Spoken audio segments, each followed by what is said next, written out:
I have about 10 minutes to get through this video, so I'm going to try and do it as quickly as I can. For those of you that have been following me for a minute, both on Instagram, YouTube, and TikTok, you would have noticed that I no longer lift weights, or I wasn't lifting weights as I used to anymore. I did put out a post on my socials to ask what questions you guys had regarding this new change, and I got quite a few questions, so we're going to address them in this video. First off, let's start with the main reason why I stopped. It may or may not speak to you, okay, because we're obviously in different walks in our lives. Some of us are Christians, some of us are not, some of us are non-decided, whatever the case may be. I got baptized on the 1st of June this year, so this makes it my 6th month having been baptized, and shortly after that, I think I have a video up on it, so you can go ahead and watch that to get a bit more background. But basically, I don't know why every time I have to discuss this, it just becomes an issue. So after my baptism, I was practically a new person, and that included what I listened to and what I wore. Now, if you're a gym girly, and I mean like a gym girly, you would know that clothing in the gym is very important. It is very important. How you dress to the gym really actually determines how you feel in the gym, and how you feel is also in relation to how much you're gonna lift or how effective your workout is gonna be. I used to be one of those girls that would wear the tightest shorts, the most revealing pair of shorts or pants that actually showed the muscles that I was building in the gym, just because I felt like if I'm going to work for it, I might as well flaunt it, right? And you know that thing where you wear like an oversized t-shirt and then you tuck it in at the back just to show the back side of your body? I would do that all the time. So something that came with my baptism is me wanting to dress differently, and I wasn't gonna dress like that anymore. I wasn't gonna be dressed like that in the gym anymore. So I knew I wanted that part of me to change. I found myself stuck for a little bit because that's all I had in my wardrobe. I had like 10 of those shorts in 10 different colors, and I had a whole bunch of t-shirts in different colors, just because that was my routine for like the last 4 or 5 years, right? I didn't know what I then wanted to dress like, but also I didn't exactly have just money laying around to go ahead and have a whole new wardrobe makeover.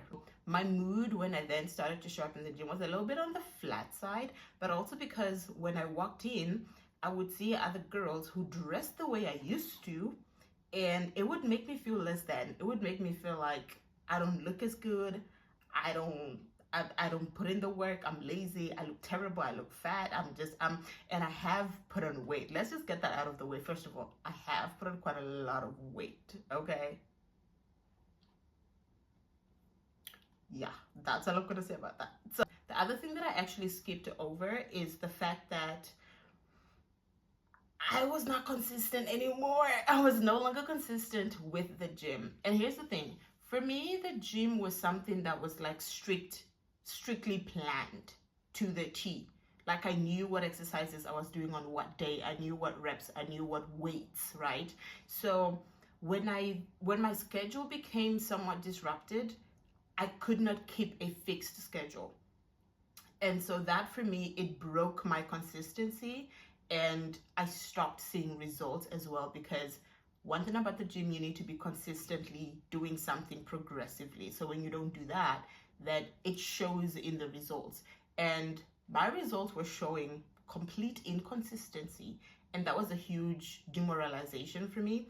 And I think it also took a toll on my mind. So I just got into this really dark space. Another thing that heavily impacted my gym journey was fasting.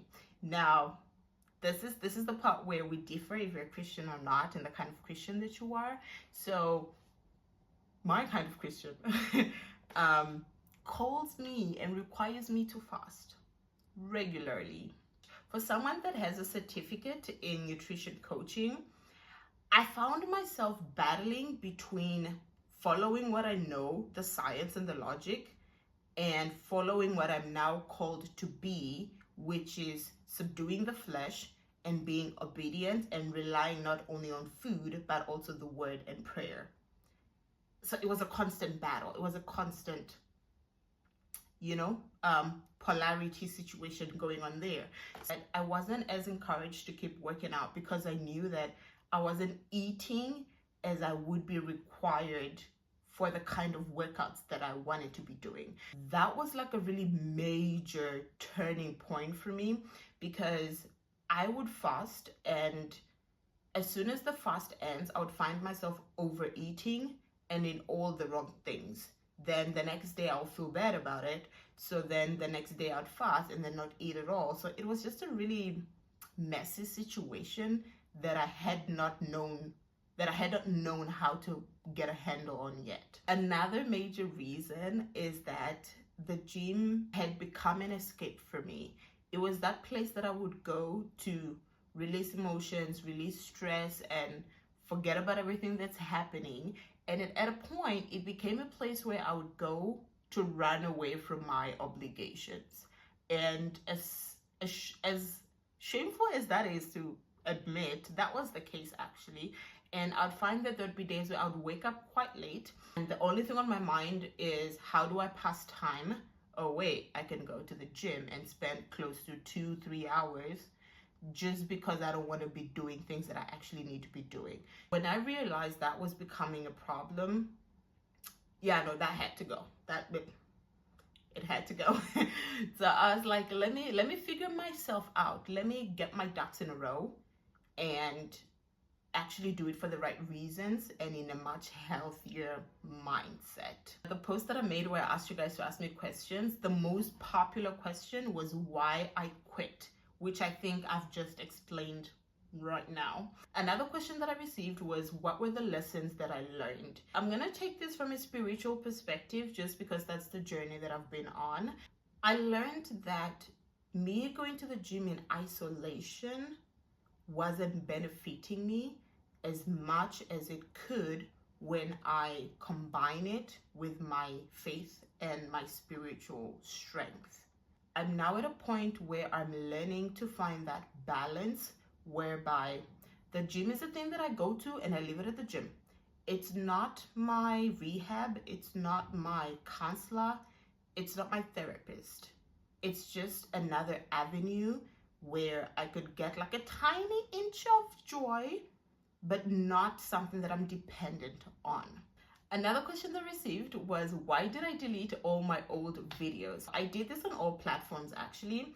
And in case you haven't noticed, I have a tendency of starting afresh social media wise. I don't like to bind myself to who I used to be, and I'm constantly changing, constantly evolving. And so when I get at a point where I feel like I want to try something new and I want to level up, in simple terms, I don't want to have a reminder of who I used to be anywhere around me. So sometimes that to me looks like decluttering my home. It could be getting rid of certain clothes that I no longer want to wear, certain shoes, certain art pieces, certain decor, certain furniture, all those kinds of things. And then sometimes for me, it looks like clearing out my gallery on my social medias, just because, again, it's a constant reminder of where I was and not where I'm trying to be or where I'm heading. With WeChat specifically, when someone likes your video, it's like constantly there. And I find myself just wanting to watch it, and then I end up sort of feeling nostalgic about where I was, and oh, look at how good I looked. Look at all the lovely comments I got. Look at how like my muscles were toned. And I just become really sad and miserable. And I didn't want to keep feeling that way. So I decided I didn't want that constant reminder actually. And I realized, I hope this thing is recording. I recognize the fact that my videos were actually useful to some of you that would use them to work out. And this is what I have to say on that. For future references, if you're following someone that offers help and advice and all those things, you may want to get a notebook and take notes, because there is no telling if you're gonna come back tomorrow and the content would be gone, right? And so this is my hope for you that also follow me for fitness content, or used to for that matter, is take what I'm saying, learn from it, apply it, improve it, and cater it to your specific situation, but don't be fixated on what I'm doing, that you're trying to do the exact same thing. And most of the times my goals are not the same as yours, and so what I'm doing may not exactly be what's beneficial to you. So you don't want to just take my videos, go to the gym, repeat, go home, and you haven't learned anything. You are not seeing what different goals we have, or rather you're not seeing how differently we train, basically. I hope I'm making sense. I just didn't want a constant reminder of who I used to be. That's the main reason why. Okay, so another question that I got is, what are my new fitness goals? Now, this is juicy. It's a little bit tricky because obviously I love lifting. My phone was overheating and I had to stop for a little bit. I may have lost my train of thought, but if you hear some noise in the background, that's because I had to turn on the AC. I hope it's not too loud. I hope I'm also still in frame. I think I stopped at the new fitness goals. So I was saying I've tried a few other forms of activity, and I don't actually like them. At the moment, I'm doing Zumba like 2 to 3 times a week. And I also did want to share in this video that I'm now going back to consistently training in the gym with proper weights after 6 months of being inconsistent and somewhat dormant.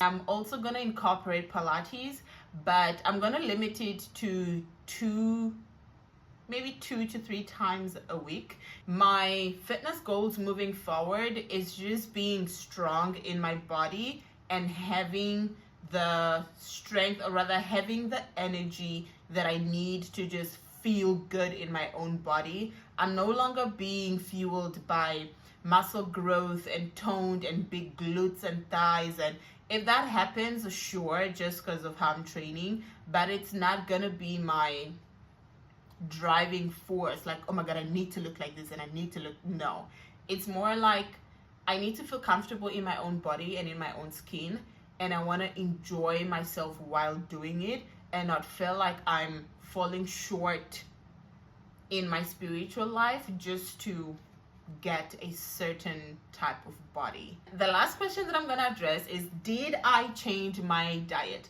So as I mentioned earlier, I am constantly fasting, and so that in itself has changed my diet and the way that I eat. As far as the content of my meals, at the moment is a little bit of it just go with the flow. Sometimes my husband is craving something, and so we just end up eating it, not because it's what I need for the training, but just because we want to. I am keeping in mind my protein intake, but it's not at the top of my list, right? I guess I'm just trying to enjoy life, honestly. I'm not being as strict with myself as I used to be in the past.